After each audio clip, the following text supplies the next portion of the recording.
I remember when I was 12 or 13, I watched a girl on a family vacation blow up a beach ball in that same exact spot. She's holding the ball between her lips without using her hands.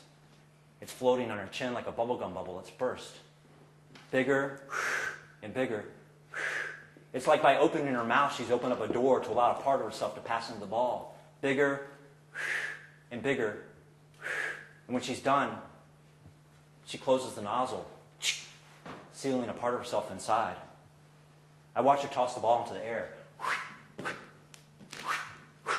until the wind takes it and sets it into the sea, and it immediately rides out beyond the breakers. Red, orange, yellow, green, blue, white. Red, orange, yellow, green, blue, white. And then it stops, as if it has something to whisper to me. And I start to get nervous.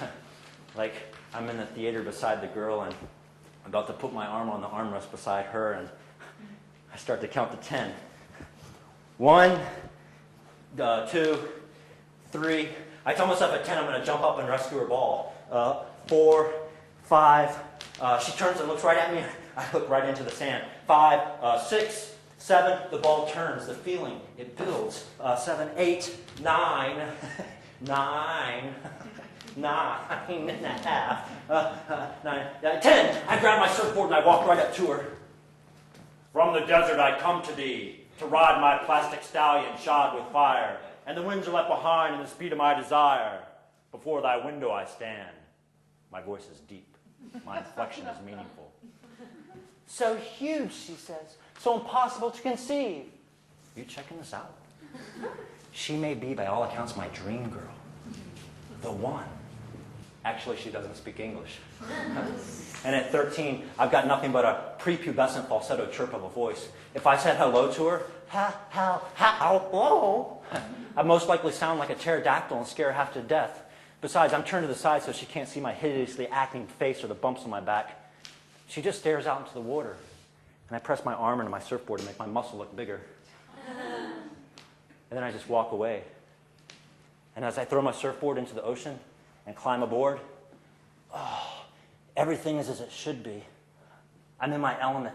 I'm alone as I prefer it. I can't hear people asking me why I'm so quiet or do the weird things that I do. I can't hear people making fun of my big nose or calling me a dirty Jew. Oh, Mother, see, even at 13 you were there for me. And I begin to paddle for the ball.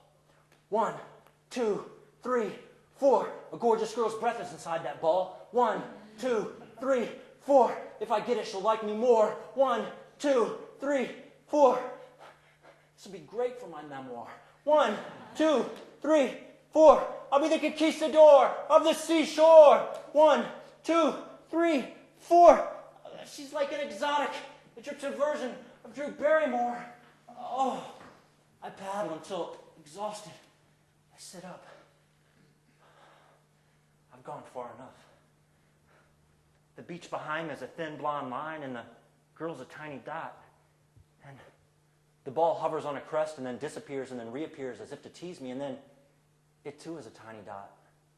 When I get back to the beach, the girl touches my shoulder and says, something, something, something, something. And thank you.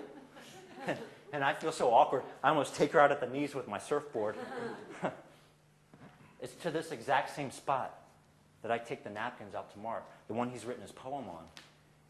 And when I hand them to him, he takes them from me, smushes them together like a sandwich, hands them back and says, here, man, you might need these words someday.